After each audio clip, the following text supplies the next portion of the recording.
En la Plaza Mayor de Madrid, el 21 de octubre de 1621, había tanta gente que los tejados también estaban llenos. En la Plaza Mayor de Madrid, el 21 de octubre de 1621, había tanta gente que los tejados también estaban llenos. Habían esperado años para ver morir a ese hombre. Y cuando por fin lo vieron llegar, montado en una mula, con capuz y caperuza de bayeta negra, nadie gritó, nadie insultó, la plaza entera se quedó en silencio. Y cuando por fin lo vieron llegar, montado en una mula, con capuz y caperuza de bayeta negra, nadie gritó, nadie insultó, la plaza entera se quedó en silencio. Y cuando por fin lo vieron llegar, montado en una mula, con capuz y caperuza de bayeta negra, nadie gritó, nadie insultó, la plaza entera se quedó en silencio. Eso no era lo que se esperaba de una ejecución pública en el Madrid del siglo de oro. Eso no era lo que se esperaba de una ejecución pública en el Madrid del siglo de oro. El hombre que subió al cadalso ese día no era un rey, no era un general, no era un noble de sangre que hubiera perdido una guerra. El hombre que subió al cadalso ese día no era un rey, no era un general, no era un noble de sangre que hubiera perdido una guerra. Era el hijo de un capitán de los tercios, un hombre que había aprendido, desde muy joven, a hacer una sola cosa mejor que nadie, saber quién necesitaba qué y controlar el momento exacto en que esa información llegaba a las personas que podían actuar sobre ella. Era el hijo de un capitán de los tercios, un hombre que había aprendido, desde muy joven, a hacer una sola cosa mejor que nadie, saber quién necesitaba qué y controlar el momento exacto en que esa información llegaba a las personas que podían actuar sobre ella. Durante los años centrales del reinado de Felipe III, ese hombre decidió qué documentos veía el rey y cuáles no. Durante los años centrales del reinado de Felipe III, ese hombre decidió qué documentos veía el rey y cuáles no. Y nadie lo detuvo, hasta que lo detuvieron. Su nombre era Rodrigo Calderón. Y la historia que está a punto de contarse no la encontraréis en los libros del colegio, aunque su rastro está en el Museo del Prado, en el español que seguís hablando hoy, y en una de las plazas más famosas de España. Su nombre era Rodrigo Calderón. Y la historia que está a punto de contarse no la encontraréis en los libros del colegio, aunque su rastro está en el Museo del Prado, en el español que seguís hablando hoy, y en una de las plazas más famosas de España. Hay un refrán que casi todos los españoles han escuchado alguna vez: más orgulloso que don Rodrigo en la horca. Lo decimos para describir a alguien que mantiene la cabeza alta aunque todo se haya derrumbado a su alrededor. Es una imagen que todo el mundo entiende sin necesidad de explicación. Pero hay un problema con ese refrán.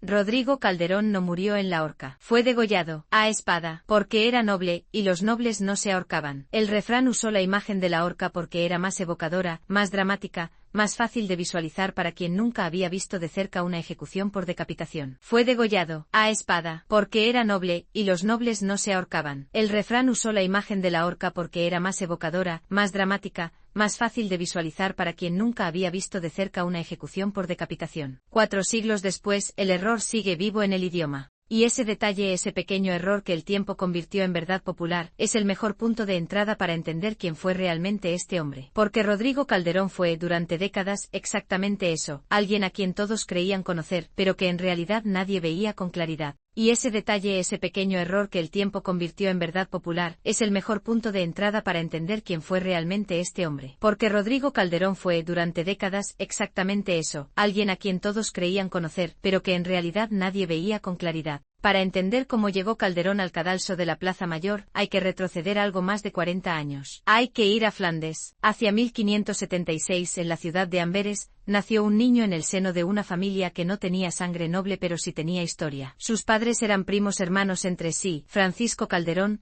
capitán de los tercios, y María de Aranda, de una familia de mercaderes de origen converso establecida en Valladolid y ennoblecida por Carlos I.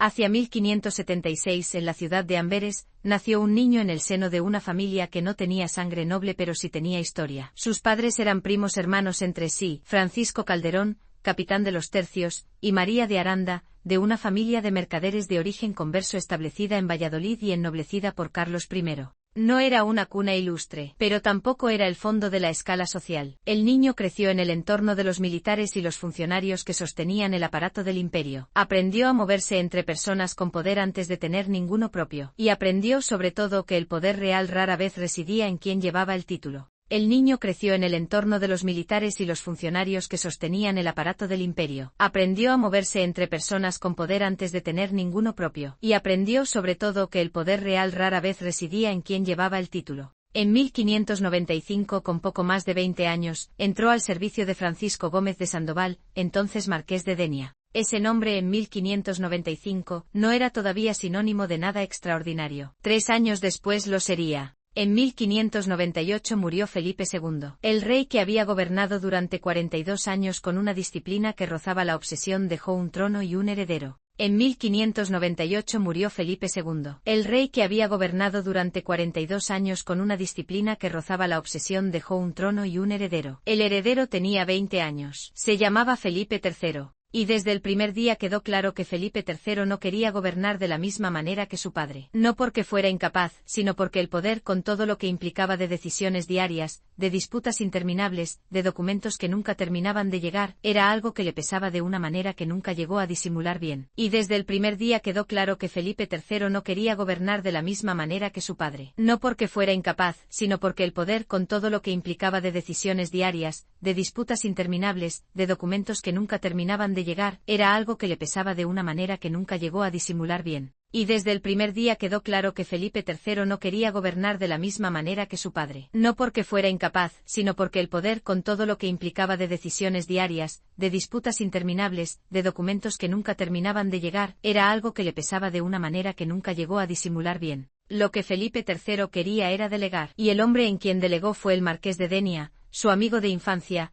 el único aristócrata en quien confiaba sin reservas. Y el hombre en quien delegó fue el marqués de Denia, su amigo de infancia, el único aristócrata en quien confiaba sin reservas. Francisco Gómez de Sandoval se convirtió en el primer ministro efectivo de la monarquía española. En 1599 recibió el título de duque de Lerma, y con ese título llegó algo que ningún noble español había tenido de manera tan absoluta en generaciones: el control total del acceso al rey. Francisco Gómez de Sandoval se convirtió en el primer ministro efectivo de la monarquía española. En 1599 recibió el título de duque de Lerma, y con ese título llegó algo que ningún noble español había tenido de manera tan absoluta en generaciones: el control total del acceso al rey. Nadie hablaba con Felipe III sin pasar por Lerma. Nadie presentaba un documento o una petición, una queja o una propuesta sin que Lerma supiera de qué se trataba antes de que llegara al monarca. Y nadie gestionaba esa red de control con más eficiencia que el hombre que llevaba 4 años en la casa del duque. Rodrigo Calderón. La posición de Calderón dentro de la estructura de poder del valimiento no tenía un nombre oficial claro. No era secretario de Estado, no era consejero reconocido. Era, en la práctica, el hombre que controlaba el acceso al hombre que controlaba el acceso al rey.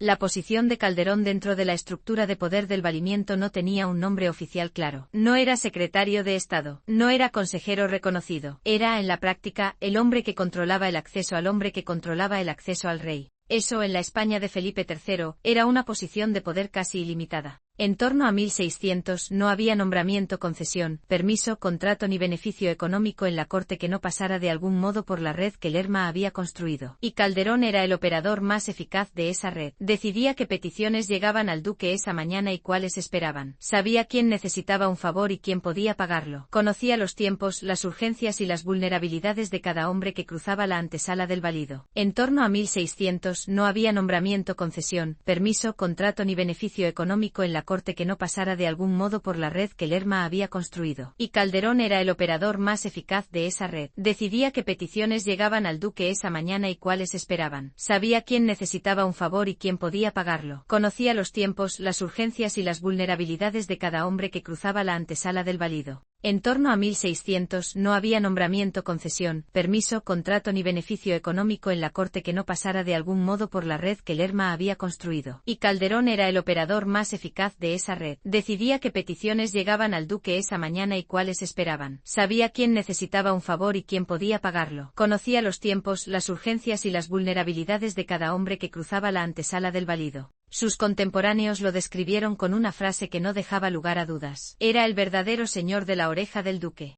Era el verdadero señor de la oreja del duque. Lope de Vega, que conocía la corte tan bien como cualquier dramaturgo que hubiera sobrevivido en ella, lo calificó como el más privado de todos los servidores del valido. Lope de Vega, que conocía la corte tan bien como cualquier dramaturgo que hubiera sobrevivido en ella, lo calificó como el más privado de todos los servidores del valido. En una corte donde el acceso era la moneda más valiosa, Calderón era el banquero. El ascenso fue rápido, y el ascenso fue visible. En una corte donde el acceso era la moneda más valiosa, Calderón era el banquero. El ascenso fue rápido, y el ascenso fue visible. En 1612, Felipe III le concedió el título de primer conde de la Oliva de Plasencia. En 1614, el de primer marqués de Siete Iglesias. Acumuló el cargo de capitán de la Guardia Alemana, el de secretario de Cámara del Rey, y representó a la corona como embajador extraordinario en Flandes. Ese mismo año de 1612, durante su embajada en los Países Bajos, el Ayuntamiento de Amberes le hizo un regalo que hoy puede verse en el Museo del Prado. La adoración de los Reyes Magos de Peter Paul Rubens. Y ese mismo año, Rubens lo retrató. El hijo del capitán de los tercios, nacido en Amberes sin título y sin sangre azul,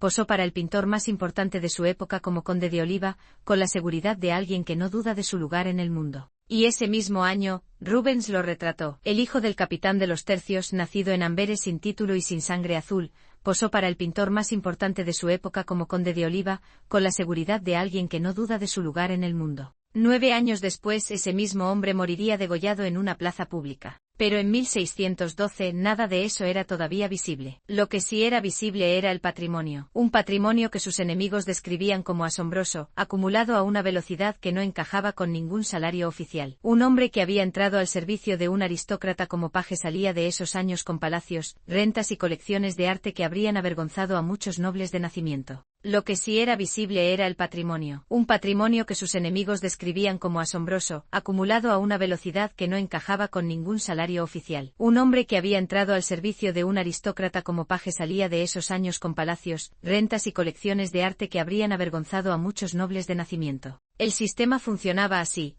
Todo negocio en la corte generaba algún beneficio para alguien. El favor tenía precio, el acceso tenía precio, la velocidad con que una petición llegaba al duque tenía precio. Y Calderón conocía todos esos precios mejor que nadie. El sistema funcionaba así. Todo negocio en la corte generaba algún beneficio para alguien. El favor tenía precio, el acceso tenía precio, la velocidad con que una petición llegaba al duque tenía precio. Y Calderón conocía todos esos precios mejor que nadie. Pedro Franqueza, otro hombre de confianza de Lerma que cayó en desgracia poco antes que él, tuvo que devolver 1,5 millones de ducados al Estado. Una quinta parte del presupuesto de la corona. Calderón operaba dentro de ese mismo sistema, con la misma lógica y los mismos mecanismos. Pedro Franqueza, otro hombre de confianza de Lerma que cayó en desgracia poco antes que él, tuvo que devolver 1,5 millones de ducados al Estado. Una quinta parte del presupuesto de la corona. Calderón operaba dentro de ese mismo sistema, con la misma lógica y los mismos mecanismos. La diferencia es que Franqueza cayó primero, y Calderón creyó que la mejor manera de sobrevivir era volverse imprescindible. Pero hay un problema con volverse imprescindible dentro de la estructura de poder de otro hombre. Cuando ese otro hombre cae, tú caes con él. Y si además eres el rostro visible de todo lo que ese hombre hizo en la sombra, entonces caes primero.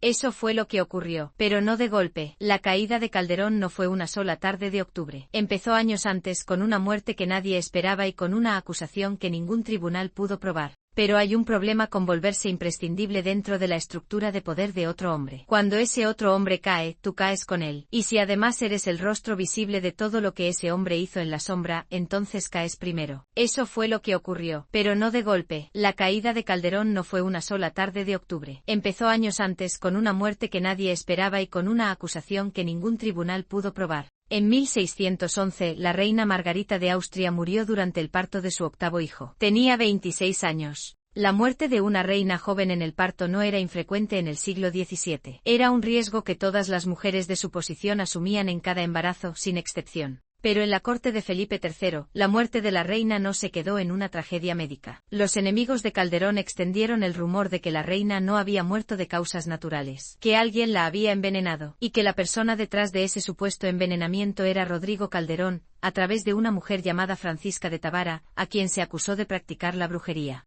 Los enemigos de Calderón extendieron el rumor de que la reina no había muerto de causas naturales, que alguien la había envenenado, y que la persona detrás de ese supuesto envenenamiento era Rodrigo Calderón, a través de una mujer llamada Francisca de Tavara, a quien se acusó de practicar la brujería. El proceso judicial recogió esa acusación. Calderón nunca la confesó, ni bajo presión, ni bajo tortura. Los historiadores modernos la tratan como lo que probablemente era, un instrumento político fabricado por quienes querían destruirlo. En la corte del Siglo de Oro, la acusación de brujería era un arma precisa. Era difícil de refutar sin que la refutación misma pareciera sospechosa, y era suficientemente grave para justificar cualquier proceso sin necesidad de pruebas sólidas. Los historiadores modernos la tratan como lo que probablemente era, un instrumento político fabricado por quienes querían destruirlo. En la corte del Siglo de Oro, La acusación de brujería era un arma precisa. Era difícil de refutar sin que la refutación misma pareciera sospechosa, y era suficientemente grave para justificar cualquier proceso sin necesidad de pruebas sólidas. Pero en 1611 Calderón todavía tenía a Lerma, y Lerma todavía tenía al rey. La acusación quedó suspendida en el aire sin resolver, sin desaparecer.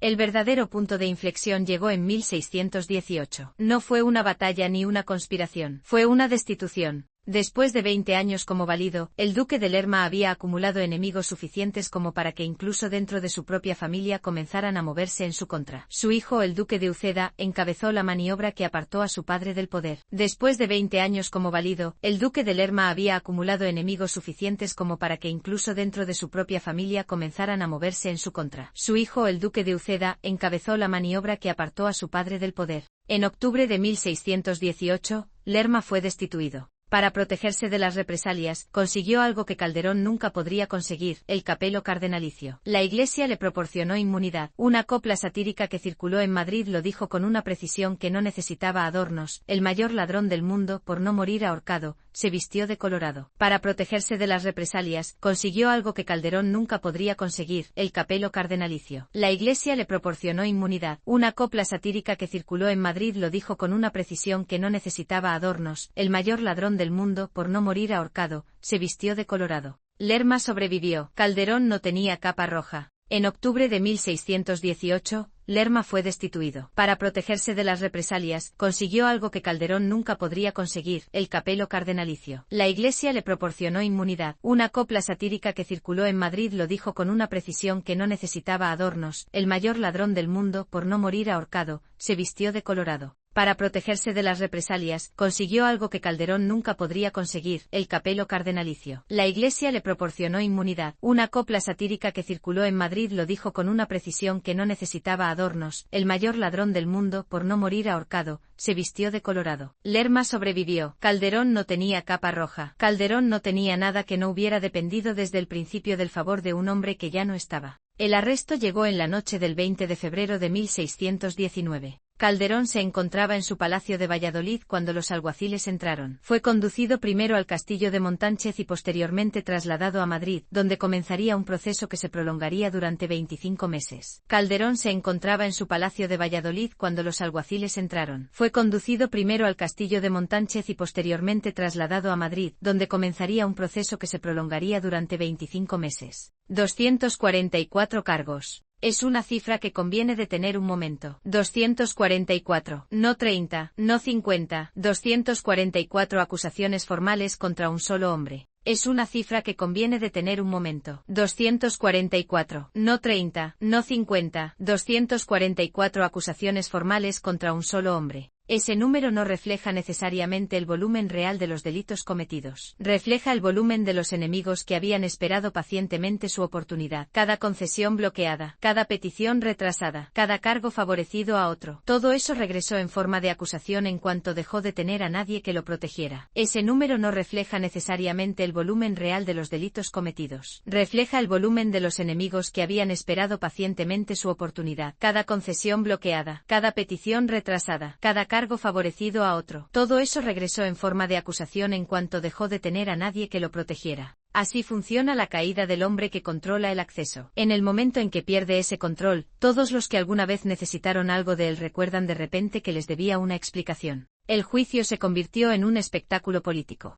El duque de Uceda, el mismo hijo que había derrocado a su padre, tenía interés en que el proceso fuera exhaustivo. Cada cargo contra Calderón era un argumento implícito de que el régimen anterior había sido una corrupción sistemática, y que el régimen actual representaba la corrección de ese error. El duque de Uceda, el mismo hijo que había derrocado a su padre, tenía interés en que el proceso fuera exhaustivo. Cada cargo contra Calderón era un argumento implícito de que el régimen anterior había sido una corrupción sistemática, y que el régimen actual representaba la corrección de ese error. Felipe III observaba. No intervino. El rey que había delegado todo su poder durante 20 años seguía delegando. Esta vez delegaba la decisión sobre el hombre que había sido el eje operativo de ese poder durante la mayor parte de su reinado. En 1620 el proceso incluyó la tortura. Los torturadores no consiguieron lo que buscaban. Calderón admitió haber ordenado la muerte del soldado Francisco Suara. Solo eso, los 243 cargos restantes, incluida la acusación de haber participado en la muerte de la reina, no obtuvieron confesión. Los torturadores no consiguieron lo que buscaban. Calderón admitió haber ordenado la muerte del soldado Francisco Suara. Solo eso, los 243 cargos restantes, incluida la acusación de haber participado en la muerte de la reina, no obtuvieron confesión.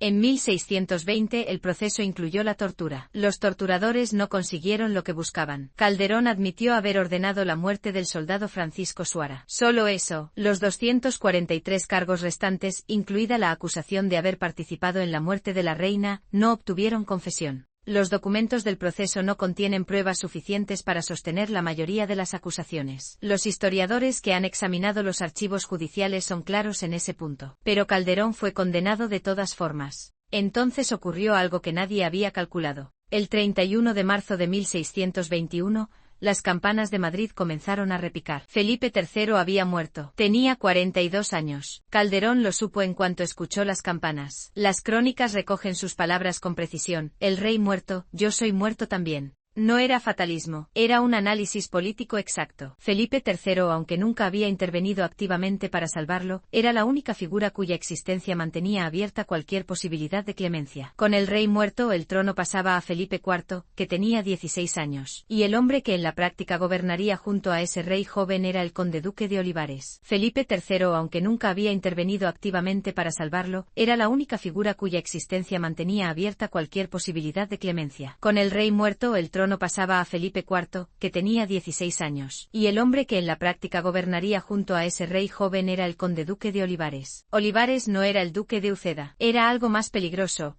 un hombre con un proyecto político claro, con la necesidad de marcar una ruptura visible con la era de Lerma, y con la determinación de que esa ruptura tuviera un símbolo público. Olivares no era el duque de Uceda, era algo más peligroso, un hombre con un proyecto político claro, con la necesidad de marcar una ruptura visible con la era de Lerma, y con la determinación de que esa ruptura tuviera un símbolo público. Rodrigo Calderón era el símbolo perfecto. El proceso se aceleró tras la muerte del rey. Durante los meses siguientes, la condena se formalizó. Calderón fue desposeído de todos sus títulos, el marquesado de 7 iglesias, el condado de la Oliva, los cargos acumulados durante 2 décadas. Todo desapareció. Durante los meses siguientes, la condena se formalizó. Calderón fue desposeído de todos sus títulos, el marquesado de 7 iglesias, el condado de la Oliva, los cargos acumulados durante 2 décadas. Todo desapareció. Durante los meses siguientes, la condena se formalizó. Calderón fue desposeído de todos sus títulos, el marquesado de 7 iglesias, el condado de la Oliva, los cargos acumulados durante 2 décadas. Todo desapareció.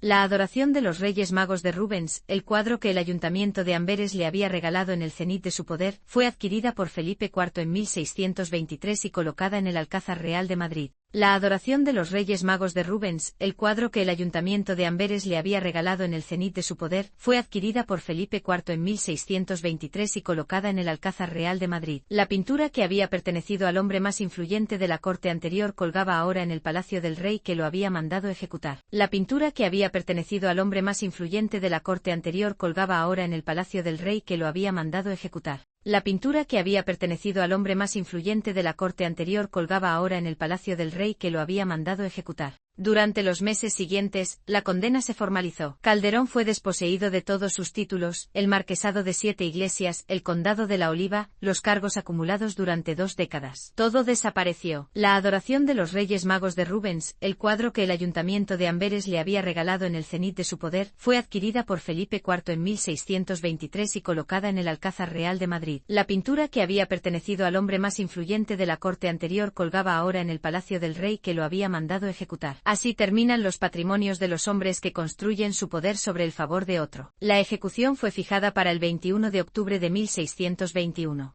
Rodrigo Calderón llevaba en prisión más de 2 años y medio. Había soportado el proceso, la tortura, la condena, la pérdida de todo lo que había acumulado. Había visto cómo el hombre cuyo favor lo había elevado se ponía el hábito cardenalicio y sobrevivía. Había escuchado las campanas que le anunciaban que el último hombre que podría haberlo salvado ya no existía. Rodrigo Calderón llevaba en prisión más de 2 años y medio. Había soportado el proceso, la tortura, la condena, la pérdida de todo lo que había acumulado. Había visto cómo el hombre cuyo favor lo había elevado se ponía el hábito cardenalicio y sobrevivía. Había escuchado las campanas que le anunciaban que el último hombre que podría haberlo salvado ya no existía. Y ese día de octubre salió de la prisión con capuz y caperuza de bayeta negra, fue atado sobre una mula, y recorrió las calles de Madrid hacia la Plaza Mayor. Y ese día de octubre salió de la prisión con capuz y caperuza de bayeta negra, fue atado sobre una mula, y recorrió las calles de Madrid hacia la Plaza Mayor. La multitud que lo esperaba había aguardado años para ese momento. Pero lo que ocurrió en la plaza ese día no fue lo que la multitud esperaba. Lo que las crónicas registraron como el dato central de la jornada no fue el momento de la muerte. Fue lo que ocurrió antes. En una ciudad que había esperado ver a un hombre roto, lo que vio fue otra cosa. Vio a alguien que llegaba a su propia ejecución con la misma compostura con la que probablemente había llegado a cada reunión importante de los últimos 25 años. Controlado, preciso, sin conceder nada a los que miraban. En una ciudad que había esperado ver a un hombre roto, lo que vio fue otra cosa. Vio a alguien que llegaba a su propia ejecución con la misma compostura con la que probablemente había llegado a cada reunión importante de los últimos 25 años. Controlado, preciso, sin conceder nada a los que miraban. Lo primero que hizo al llegar al cadalso fue pedir la Biblia. La leyó, rezó, no hubo gritos, no hubo súplica, no hubo el espectáculo de humillación pública que el nuevo régimen necesitaba para que la ejecución funcionara como mensaje político. La leyó, rezó, no hubo gritos, no hubo súplica, no hubo el espectáculo de humillación pública que el nuevo régimen necesitaba para que la ejecución funcionara como mensaje político. Y entonces ocurrió algo que el cronista Andrés de Almansa y Mendoza no pudo dejar de registrar. Calderón se dirigió al verdugo, lo llamó amigo de mi alma, lo abrazó. Calderón se dirigió al verdugo, lo llamó amigo de mi alma, lo abrazó, un hombre que en las antesalas del poder había aprendido a medir cada gesto, cada palabra, cada silencio, eligió ese momento para hacer algo que nadie esperaba, tratar al hombre que iba a matarlo con la misma consideración que habría tratado a cualquier otro. Un hombre que en las antesalas del poder había aprendido a medir cada gesto, cada palabra, cada silencio, eligió ese momento para hacer algo que nadie esperaba, tratar al hombre que iba a matarlo con la misma consideración que habría tratado a cualquier otro. No era debilidad, era una última demostración de control sobre la única cosa que le quedaba, la forma en que iba a morir. No era debilidad, era una última demostración de control sobre la única cosa que le quedaba, la forma en que iba a morir. Calderón se dirigió al verdugo, lo llamó amigo de mi alma, lo abrazó, un hombre que en las antesalas del poder había aprendido a medir cada gesto, cada palabra, cada silencio, eligió ese momento para hacer algo que nadie esperaba, tratar al hombre que iba a matarlo con la misma consideración que habría tratado a cualquier otro. No era debilidad, era una última demostración de control sobre la única cosa que le quedaba, la forma en que iba a morir. Hay un detalle de esa mañana que la mayoría de las versiones populares del relato omiten. Antes de que comenzara la ejecución, Calderón hizo una petición concreta al verdugo. Pidió ser degollado de frente. No es un detalle menor. En la España del siglo XVII, el método de ejecución tenía un significado preciso. El degüello por la nuca estaba reservado para los traidores. Era la posición del que huye, del que no da la cara, del que no merece mirar a quienes lo condenan. No es un detalle menor. En la España del siglo XVII, el método de ejecución tenía un significado preciso. El degüello por la nuca estaba reservado para los traidores. Era la posición del que huye, del que no da la cara, del que no merece mirar a quienes lo condenan. Calderón no aceptó esa posición. Pidió la espada de frente, mirar hacia adelante, que su última imagen visible para la multitud fuera la de un hombre que no apartaba los ojos. Pidió la espada de frente, mirar hacia adelante, que su última imagen visible para la multitud fuera la de un hombre que no apartaba los ojos. Las crónicas indican que la petición fue concedida. Y mientras el verdugo se preparaba, Calderón repetía en voz baja una sola palabra: Jesús. No como invocación desesperada, como ritmo, como la manera en que un hombre que ha vaciado todo lo demás encuentra el único punto fijo que le queda. El cronista Almansa y Mendoza describió ese día como el más famoso que ha mirado este siglo.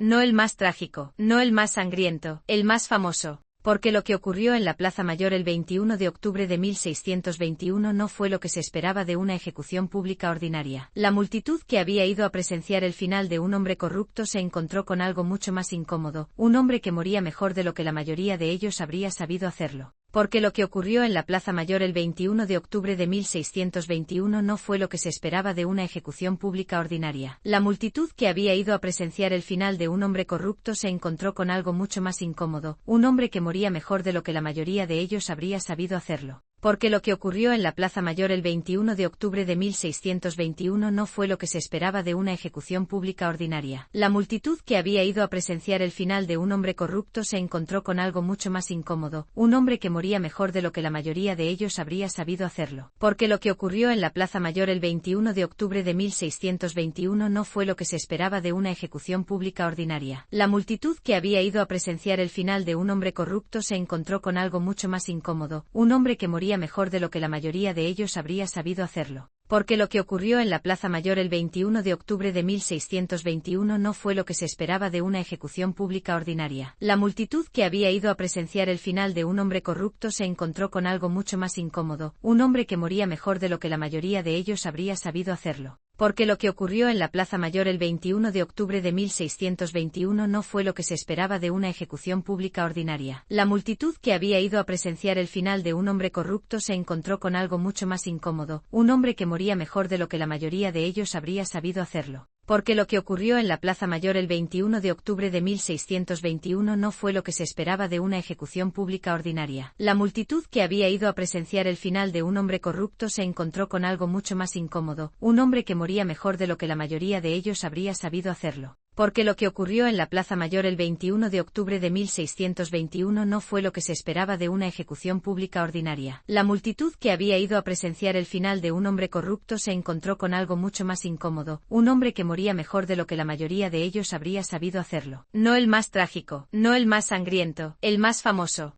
Porque lo que ocurrió en la Plaza Mayor el 21 de octubre de 1621 no fue lo que se esperaba de una ejecución pública ordinaria. La multitud que había ido a presenciar el final de un hombre corrupto se encontró con algo mucho más incómodo, un hombre que moría mejor de lo que la mayoría de ellos habría sabido hacerlo. Porque lo que ocurrió en la Plaza Mayor el 21 de octubre de 1621 no fue lo que se esperaba de una ejecución pública ordinaria. La multitud que había ido a presenciar el final de un hombre corrupto se encontró con algo mucho más incómodo, un hombre que moría mejor de lo que la mayoría de ellos habría sabido hacerlo. Las crónicas de la época recogen la reacción de los presentes con una expresión que circuló entre la gente congregada en la plaza, con el orgullo de un romano y la piedad de un cristiano. Esa frase no la escribió un admirador de Calderón, la escribió alguien que estaba allí, y que no supo cómo explicar lo que había visto de otra manera. Lo que ocurrió después es el giro que ningún manual de historia recoge. En las horas siguientes, algo cambió en la plaza. La gente no se fue, y los que intentaban irse volvían, porque comenzó a circular entre la multitud algo que en el siglo XVII tenía un nombre preciso, la devoción. Personas que horas antes habían esperado con satisfacción la muerte de ese hombre comenzaron a disputarse trozos de la ropa que había llevado al cadalso, fragmentos de tela, reliquias. Personas que horas antes habían esperado con satisfacción la muerte de ese hombre comenzaron a disputarse trozos de la ropa que había llevado al cadalso, fragmentos de tela, reliquias. El hombre más odiado de Madrid se convirtió en objeto de culto popular antes de que terminara el día de su ejecución. La velocidad del giro y la intensidad de la reacción sorprendió incluso a quienes conocían bien esa dinámica. Los que habían diseñado la ejecución como símbolo de la corrupción del régimen anterior obtuvieron algo diferente. Obtuvieron un mártir. Obtuvieron un mártir. Aquí vale separar lo que ocurrió de lo que tendemos a concluir. Rodrigo Calderón no era inocente de todo lo que se le acusaba. Operó dentro de un sistema de corrupción estructural durante 2 décadas. Usó su posición para acumular un patrimonio que no podía justificarse con ningún cargo oficial. Ordenó, al menos según su propia confesión, la muerte de un hombre. Rodrigo Calderón no era inocente de todo lo que se le acusaba. Operó dentro de un sistema de corrupción estructural durante 2 décadas. Usó su posición para acumular un patrimonio que no podía justificarse con ningún cargo oficial. Ordenó, al menos según su propia confesión, la muerte de un hombre. Pero también es cierto que fue condenado por cargos que los archivos judiciales no respaldan con pruebas suficientes. Que la acusación más grave, la supuesta participación en la muerte de la reina, nunca fue probada ni confesada. Que el hombre que construyó el mismo sistema del que Calderón fue parte sobrevivió con un capelo cardenalicio. Que la ejecución fue diseñada no para hacer justicia, sino para hacer política. Pero también es cierto que fue condenado por cargos que los archivos judiciales no respaldan con pruebas suficientes. Que la acusación más grave, la supuesta participación en la muerte de la reina, nunca fue probada ni confesada. Que el hombre que construyó el mismo sistema del que Calderón fue parte sobrevivió con un capelo cardenalicio. Que la ejecución fue diseñada no para hacer justicia, sino para hacer política. Los historiadores que han trabajado con los archivos del proceso son claros. Calderón fue condenado en parte por lo que hizo y en parte por lo que era útil que representara.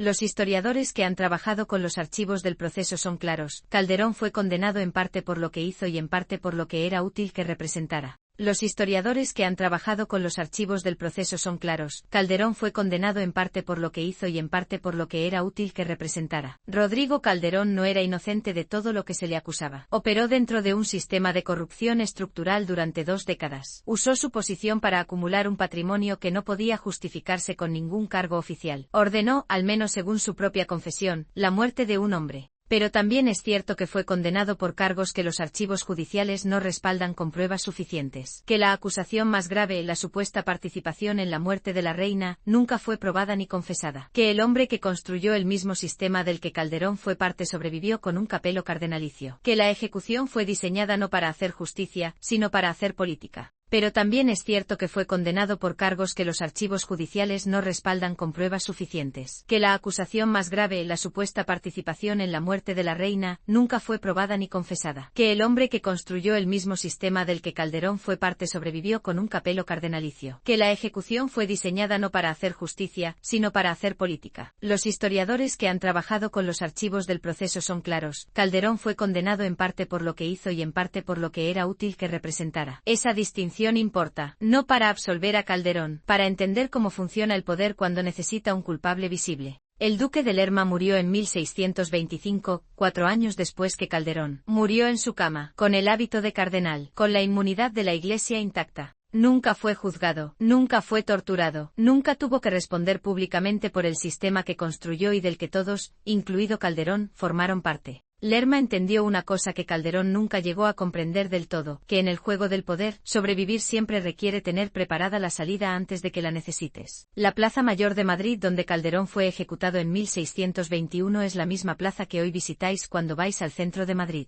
Los adoquines son distintos. Los edificios han sido reconstruidos varias veces. La plaza se ha transformado durante 4 siglos de mercados, corridas y celebraciones. Pero la geometría es la misma. El espacio es el mismo. La escala entre el cadalso y los tejados llenos de gente es la misma proporción que tendría hoy si se pusiera una tarima en el centro y se llenaran los balcones. Cada vez que alguien cruza esa plaza sin saberlo, está pisando el mismo suelo donde la multitud se quedó en silencio aquella mañana de octubre. Si alguna vez volvéis al Museo del Prado, buscad la Adoración de los Reyes Magos de Rubens. Está allí, una pintura de formato monumental con los colores y la composición que Rubens dominaba como nadie en su época. Está allí, una pintura de formato monumental con los colores y la composición que Rubens dominaba como nadie en su época. Lo que la cartela del museo no os dirá es que esa pintura perteneció durante años a un hombre que fue ejecutado en una plaza pública a menos de 2 kilómetros de donde hoy cuelga el cuadro. Lo que la cartela del museo no os dirá es que esa pintura perteneció durante años a un hombre que fue ejecutado en una plaza pública a menos de 2 kilómetros de donde hoy cuelga el cuadro. Que ese hombre la recibió como regalo diplomático en el cenit de su poder. Que cuando cayó,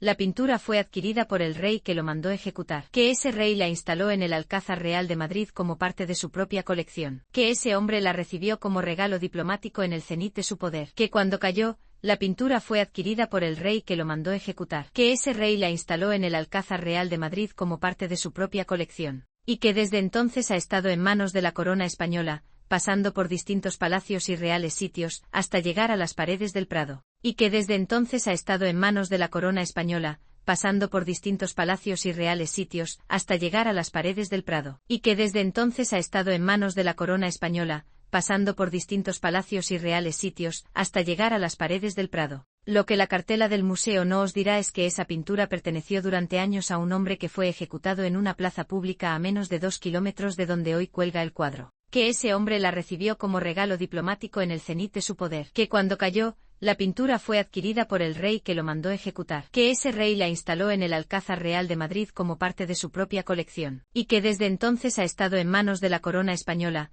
pasando por distintos palacios y reales sitios, hasta llegar a las paredes del Prado. Una pintura con ese recorrido no es solo una obra de arte, es un documento, y el documento dice, entre otras cosas, que el poder que destruyó a Calderón también se quedó con todo lo que era suyo. Una pintura con ese recorrido no es solo una obra de arte, es un documento, y el documento dice, entre otras cosas, que el poder que destruyó a Calderón también se quedó con todo lo que era suyo. Rodrigo Calderón no es un héroe, tampoco es un mártir en el sentido estricto de la palabra. Es algo más difícil de clasificar, Un hombre que entró al servicio de la ambición de otro, que desarrolló su propia ambición dentro de ese marco, que se benefició de un sistema corrupto que él ayudó a sostener, y que al final fue sacrificado por ese mismo sistema para que alguien pudiera mostrar que el orden había sido restaurado. La restauración del orden nunca llegó. El sistema que Lerma había construido fue sustituido por el sistema de Olivares, que tuvo sus propios escándalos, sus propios favoritos, sus propias redes de clientela y sus propias caídas espectaculares. Calderón fue el chivo expiatorio de un problema estructural que la ejecución no resolvió.